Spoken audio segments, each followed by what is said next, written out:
God dag, herr Rassauer. Goddag.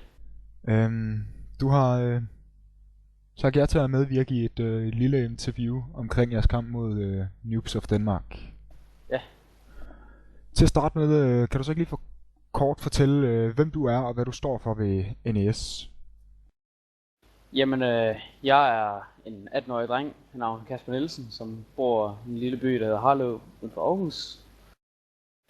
Og det jeg står for ved NS, det er, at jeg er riffelmand, og mit job det er bare at plukke modstandere ned.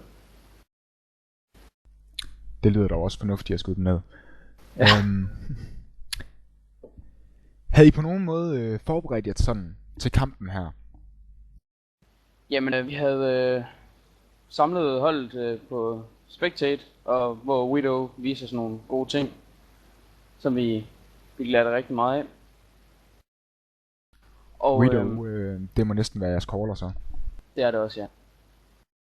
Og så har vi ellers bare pragget og Hvis du kunne fortælle sådan lidt, hvor lang tid I sådan har spillet sammen, jeg tror det er en uge. så I kender faktisk ikke hinanden som sådan.